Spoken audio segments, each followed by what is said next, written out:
Peace was good. Welcome to another installment of my CD collection. This is part 6. Let's get the show started. Play the tunes then. Alright, we left off at L Cool J's Mr. Smith album, released in '95. Definitely one of his best albums. Alright, and we got this album right here, Master P's Mama's Bad Boy, released in 1992. This is his early albums. This is before MP's Last Don, the Ice Cream Man, and his later albums, Ghetto Postage and Game Face and all that shit. By no means mean that this means I'm a Master P fan. I'm not, but I do like West Coast hip hop, especially 90s West Coast hip hop. And this is before he was repping New Orleans. He was actually living in Richmond, California, which is in the Bay Area, by Oakland and San Francisco and stuff like that. And he was living out there, putting in work out there. Overall, I like the album. Like I said, it's one of those it's so bad it's good type of albums, you know what I mean? But who else? EA Ski, he's featured on this album. So EA Ski, West Coast legend in the game, West Coast, one of the illest West Coast producers of all times, stuff like that. Definitely responsible for that trademark West Coast hip hop sound out there that's popular. But Mama's Bad Boy, released in 1992. Actually, I'm trying to look for his other earlier albums, like The Ghetto's Trying to Kill Me, Getaway Clean, which was his first album, released in '91. 99 Ways to Die, Ice Cream Man. But those albums are very hard to come by. Looking for those albums is trying to look for the needle in this haystack, especially nowadays. Amazon, I'm pretty sure I'm gonna have to go back to Amazon and get those albums. But like I said, I'm not paying an arm and a leg for a Master P album. You know what I mean? It's not that serious. But this is Master P's second album, Mama's Bad Boy, released in '92. All right. Next album, Tupac's first album, Tupacalypse Now, released in '92. No, '91, I should say. Overall, very dope album. My opinion, one of his most underrated albums of all time, if not the most underrated out of his whole collection, because a lot of people don't really talk about this album like that. They only talk about it's either Me Against the World or All Eyes on Me, which I feel like All Eyes on Me was okay. In my opinion, it's a little overhyped in my opinion. But this album right here, this is Tupac back in his Digital Underground days. This is when he was rolling with them before Death Row. This is when he was more political. The songs this album is known for is songs like Trapped, what was the song? If My Homie Calls, Brenner's Got a Baby. It's pretty dope. He talks about a lot of social issues, talks about racism, police brutality, shit like that. Overall, very dope. I highly recommend checking this album out. If you're a Tupac fan, I recommend checking this album out. It's Tupacalypse Now, released in '91. Alright. Next album, Eric B. Rakim's third album, Let the Rhythm Hit Him, released in 1990. Overall, in my opinion, definitely their best album, and as well as Don't Sweat the Technique, which I do have in my collection. Yes, I do like Follow the Leader and Paid in Full, but this is very dope. Production done by Lost Professor, even though he doesn't get any credit at all. There was a big controversy over that. They were saying like Eric B was doing all the beats and stuff like that, but but it was really Lost Professor. And at the same time, Lost Professor was actually producing Kool G Rap's and DJ Polo's Once It Did a live album around the same time. So Lost Professor, he was putting in work around those times. So much props to him. And Lost Professor was 17 at the time, so that speaks a lot of volumes, and that says a lot, between artists back then and now. You know what I mean? But overall, definitely one of my favorite albums from them, if not my favorite album. In my opinion, the best album. Known for songs like Let the Rhythm Hit Him, which was a single, In the Ghetto, which was like the biggest single off the album. Mahogany was just pretty big too. Such dope songs, man. Dope albums. I could listen to this album without skipping a track. That's how dope it is. This is Let the Rhythm Hit 'Em by Eric B. Rakim, released in 1990. Alright. Then we got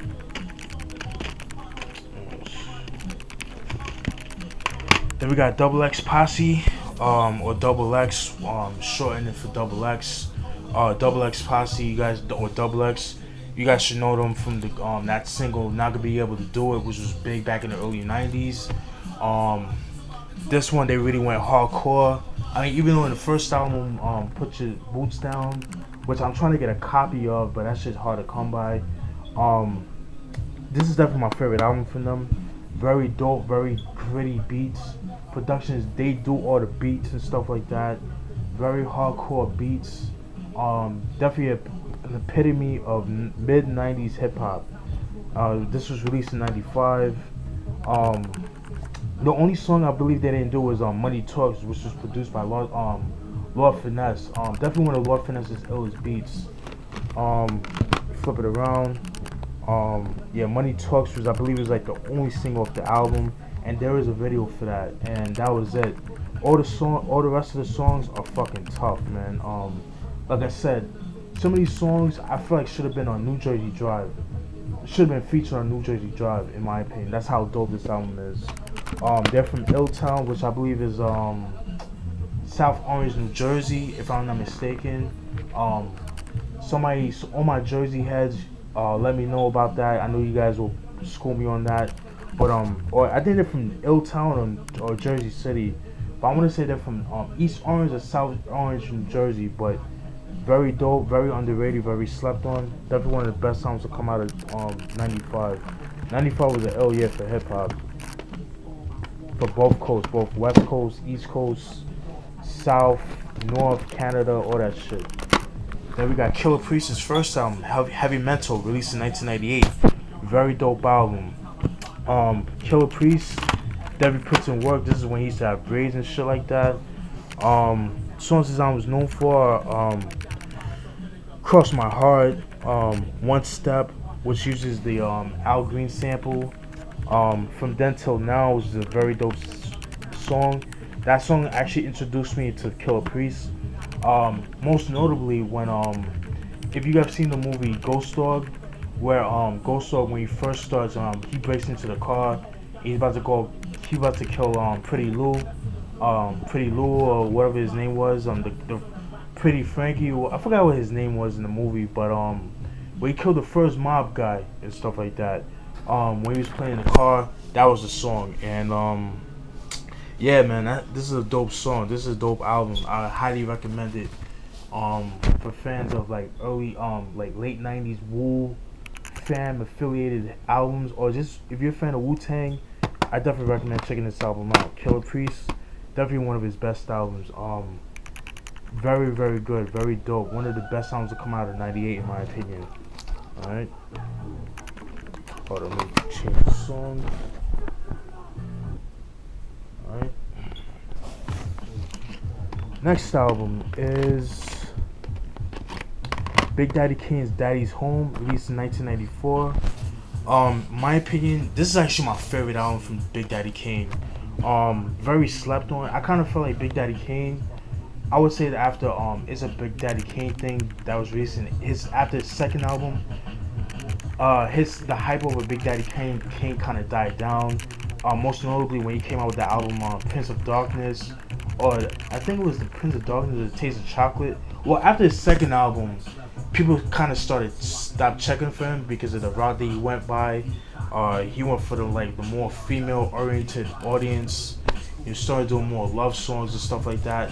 But if you guys know Big Daddy Kane, he's always been a ladies' man. You know what I mean?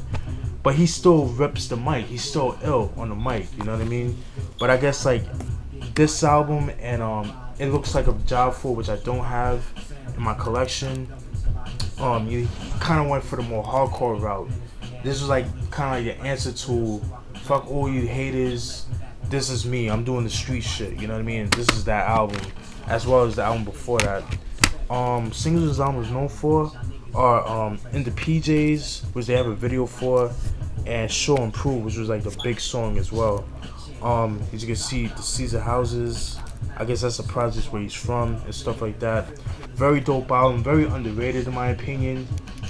Pretty much, I would say anything after 89, any album that he's put out back in after 89, I feel like is very slept on. Especially this album. This album doesn't really get a lot of recognition, doesn't get a lot of talked about. A lot of people talk about his first two, but overall, if you're a fan of Big Daddy Kane, I highly recommend checking this album out. Alright. Then we got Then we got Necro's Gory Days, released in 2001. This is his second album. Very dope album. What more can I say about Necro? I mean, you guys should know about Necro. That, you know, tells about some fucked up shit. You know, tells about cannibalism, fucking niggas up. You know, tells about the life he lives in Brooklyn. You know what I mean? Overall, thorough cat. You know what I mean? I'm friends with him on Facebook. He tells it like it is, and that's what I like about him. You might not agree. I don't agree with everything he says. The shit that he talks about. I'm not for that. I'm not all for violence, but you know what? Overall, dope album. Songs like Bury You With Satan, Light My Fire. I mean, Circle of Tyrants, which was like one of the best songs of the album. Dead Body Disposal, where he talks about how to get rid of a dead body and shit like that. Pretty cool. Overall, very dope, very dope. In fact, there's a Gory Days DVD that came out around the same time, but that's just hard to come by. I believe you could get it on his website if I'm not mistaken. Overall, very dope album. Highly recommend it if you like horrorcore, even though he doesn't like that term horrorcore. He considers his music death rap. Definitely one of his best albums. I definitely need to get the rest of his albums. I definitely need to get I Need Drugs, The Prefix for Death. I feel like those first three and Brutality Part 1, those four I feel like are his best albums. The ones after that were kind of like in my opinion. But overall, Necro definitely puts in work. Very dope artist and producer as well. Alright. Then we got Jamal, Last Chance No Breaks, released in 1995. You guys should know Jamal. He was part of the illegal group with Molly, when he was known as Molly G and Little Malik. This is when he was, I believe, he was 16 at the time too when he put this album out. Very dope album. For fans of Def Squad and shit like that, you would definitely should pick this album up. Known for songs like Fades and More was like the big single of the album. What's the other? Keep It Real, which they have a video for. Overall, dope album. My only gripe with this album is there was a song called, I think it was called Unfuckwittable. I think that song is with Scarface, which I didn't really care for. To me, it kind of didn't fit the album because it had like a more of a West Coast vibe to it, and I didn't really care for that. They should have taken that song off the album. But overall, very dope. Highly recommend this album. If you're a fan of Jamal, if you're a fan of Def Squad, like Def Squad's music, like from like 93, 94, mid-90s Def Squad music, like Redman, Keith Murray, Eric Sermon, highly recommend this album. Last Chance No Breaks. Pick it up if you can find it. And it's out of print, so good luck finding that shit. Then we got Foxy Brown's third album, Broken Sounds, released in 2001. Overall, very dope album. Definitely a big improvement from the China Doll album, which I do have in my collection. I think I have her CD case or whatever. I don't think I have the CD case for China Doll, but overall, very good album. Like I said, big improvement from China Doll. China Doll sucked. Too many fillers in my opinion. But this album, very dope. Known for songs like Broken Silence, Oh Yeah with Spraga Benz, BK Anthem, which was big back in the day. Tables Will Turn. Yeah, Tables Will Turn. That was a big song in the dancehall community, especially Oh Yeah. This is a great comeback album for Foxy Brown. Il Na Na, her first album in '96, dope album as well. For fans of Foxy Brown, Little Kim, shit like that, you'll definitely enjoy this album. Alright. And we got the Beatminerz, Brace for Impak, released in 2001. Very dope album. You know, we got the rest of the Beatminerz. I believe that's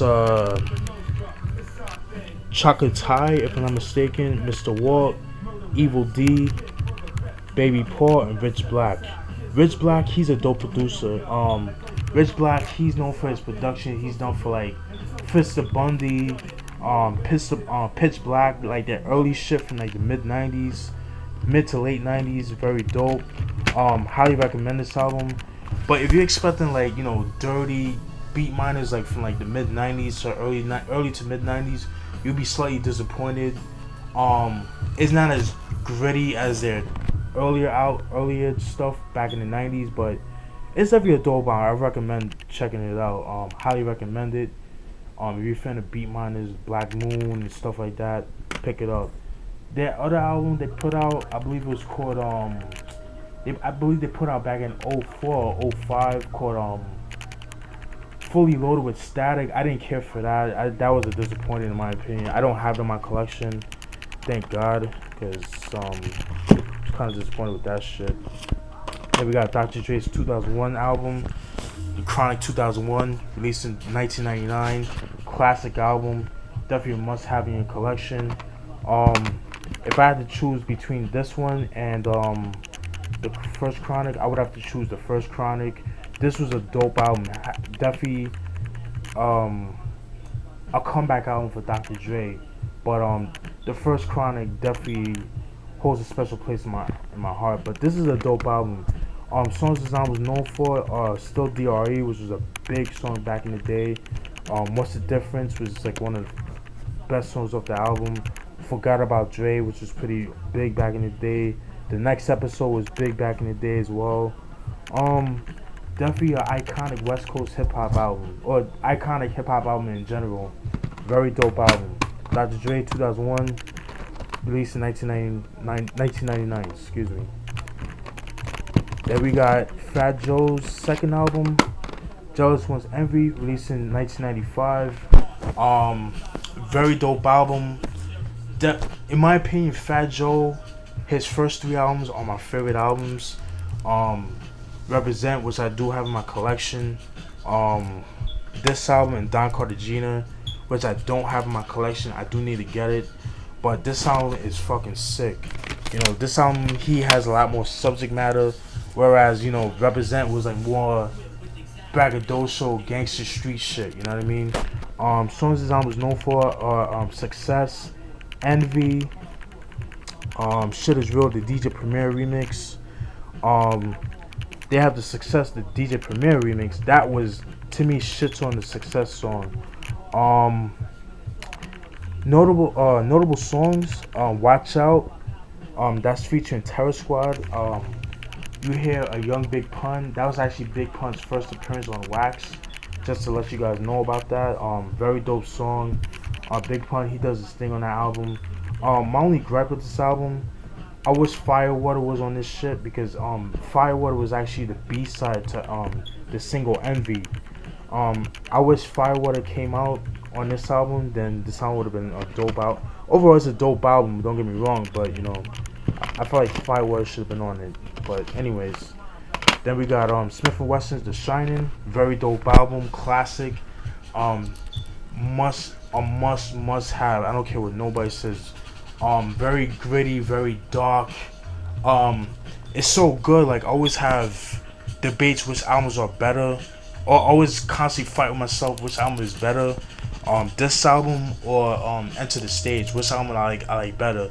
For me, it depends on the day, you know, it depends on how I feel that day, you know what I mean? But overall, very good album. Songs this album is known for are songs like One Time, which was a dope song, classic. The video is dope, where it plays like a adaptation to The Shining with Jack Nicholson, very dope movie. Soundboy with Burrell, very dope song, classic song. Definitely a popular song both in the hip hop and the dancehall community. Bucktown was, I believe, was their first single, which came out back in '94. This whole album I could play without skipping a track. Definitely, this is Brooklyn to its finest, in my opinion. This is, when I think of Brooklyn, I think of this album and Enter the Stage. You know what I mean? When you pop the CD in, you can smell the grind coming out of the CD. That's how dope this album is. Dah Shinin, released in 1995. Definitely one of Beatminerz' best beats are on this album. Alright. Then we got Esham's Kill the Fetus, released in 1993. Definitely one of his best albums. Very dope. Very, very dope album. Controversial album cover, as you can see. You can see a fetus right there. I mean, fucking nasty as fuck, but you know, you see Esham right here, looking grimy as fuck. Very dope album. I believe Helter Skelter was like the only single off this album, and I believe there's a video for that. If I'm not mistaken. If you find it on YouTube, I believe it's there too. Very dope album, very dark. To me, it leaves off where Life After Death by Nodis left off. It has that same vibe, but with a twist, a little bit more funky and stuff like that. Very dope. Definitely Esham in his prime. Very dope album. Like I said, Close Casket is like my favorite album from Esham. Definitely his best album. Very dope. Definitely one of his best albums. Then we got this Esham Kill the Fetus, released in '93. Then we got LP's first album, Fantastic Damage. My opinion, his best album. Some of his best beats are featured on this album. Very dope. All my people should know who LP is. LP, known for his affiliation with Cannibal Ox, his group Company Flow, and now I'm pretty sure a lot of people know him for his collaboration with Killer Mike and stuff like that, and Mr. Motherfucking Esquire. But this is before all of that. But this album right here, classic album. Songs this album is known for, I believe the only single, if I'm not mistaken, was Stepfather Factory, which was a dope album, dope video, dope single, if I'm not mistaken. Yeah, Stepfather Factory. I believe that was the only video they came out with. There's a dope animated video, very dope, very gritty, very dark. Highly recommend this album. If you like you know, science fiction type of beats, sci-fi type of beats, just like abstract shit, I definitely highly recommend this album. Alright. Then we got Jeru the Damajas, The Sun Rises in the East, released in 1994. Very dope album, a classic album. '94 was a dope year for DJ Premier. You know, that same year, Gangstar put out Hard to Earn. In my opinion, that's their best album. It's my second favorite from them is Daily Operation, but Hard to Earn is definitely my favorite. But getting back to this album, very gritty, very dark. Definitely another album that signifies Brooklyn to its finest. The Original, which was a single. Come Clean, which was a big single. I believe that was his first single off the album. Then The Original. Then You Can't Stop the Prophet, which was also a single too. It was like an animated video. The Pete Rock remix is dope too. But overall, some of Primo's best beats are on this album. Highly recommended. Definitely a big representative of East New York. Alright. Shout out to East New York, shout out to Brownsville, all the people out there. And we got Artifacts, Between a Rock and a Hard Place. Classic album. Definitely a dope album. Known for songs like Wrong Side by the Tracks, which was like my introduction to them. Come On with the Get Down. Very dope album. I highly recommend this album a lot. You know, you want to talk about mid-90s to early to mid-90s hip-hop, this is definitely a prime example of that shit. Definitely some of the illest groups that come out of New Jersey. Shout out to Team 1, who I'm friends with on Facebook, as well as Elder Sensei. Definitely dope MCs, and I'm glad they're back together, you know what I mean? Looking forward to that album they're coming out with. I don't know when, but looking forward to that shit. Then we got Esham, Dead Flowerz, released in 1995. No, excuse me, 96. Excuse me. Definitely a dope album. Definitely one of the last good albums he put out. Like I said, after Bruce Wayne, he started going more. His music started sounding a little bit more commercialized, in my opinion. But overall, very good album. Very dark. I always say that a lot, I know, but very dope. He does all the beats, stuff like that. My favorite song off the album, Silicone, very gritty, very dark. Esham, he does his thing, you know. What more can I say? He talks about fucked up shit, and you know, and that's it. Give you that wicked shit. You know what I mean? Spitting that wicked shit. Alright. Then we got Onyx, Bacdafucup Part 2, released in 2002. I was very disappointed with this album. Definitely one of the weakest albums, if not the weakest album they put out, as well as Trigonometry that came out 03. I didn't even bother buying that shit, and that album was actually out of print. So if you're gonna check into Onyx, I highly recommend you guys checking out their first 3 albums, as well as their Cold Cases album. And do I have it? I have it somewhere, unless I let my friend hold it. But they have a DVD called 15 Years of History. 15 Years of History, Guns of Violence, I believe is the name of the DVD. Very dope. It follows, you know, Onyx from like 92 when it first started, from like 92 to like 2008, if I'm not mistaken. Very dope. But like I said, this album I was a little bit disappointed with. It's definitely not their best album, but if you're an Onyx fan, pick it up. Known for songs like Onyx is Back, Slam Harder, stuff like that. Didn't care for this album.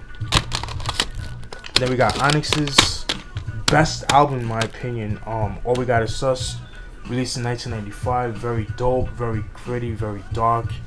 My opinion, their best album.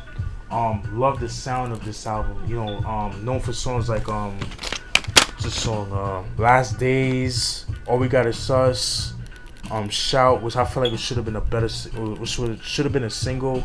To me, shits on Slam, excuse me. Live Niggas, which was a single. Overall, very dope. Subject matter, you know, you talk about the Illuminati and shit like that. And I like the fact that they did all the beats on the album, and as well as Aguilar as well. Then we got Straight Up Sewaside, Das EFX's second album. Very slept on album, very dope.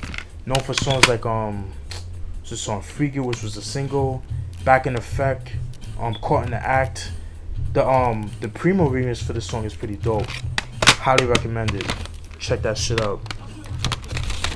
Then we got X-Rated second album, Exorcist, released in 1995. A weird album because, you know, he recorded the whole album with throughout the telephone because he was in jail for the murder, like I told you about in the Psychoactive album. Overall, very dope album. If you can pick it up, find it, pick it up. Then the last two on this box is Wu-Tang Forever, very dope album. Very slept on. A lot of people, you know, prefer their first album. Check it out. Known for songs like It's Yours, Triumph, all that shit. Recommended. And the last album is Enter the 36 Chambers, released in 1993. Classic album. Not much to say. You like that dark basement gritty shit, this is the album to pick up, and that's it. Now I got CDs here in that shelf, and I got CDs here right here. In the comments, let me know which one you want me to review first, the box, the shelf, or the cabinet. Let me know. Hope you guys enjoyed that. Peace.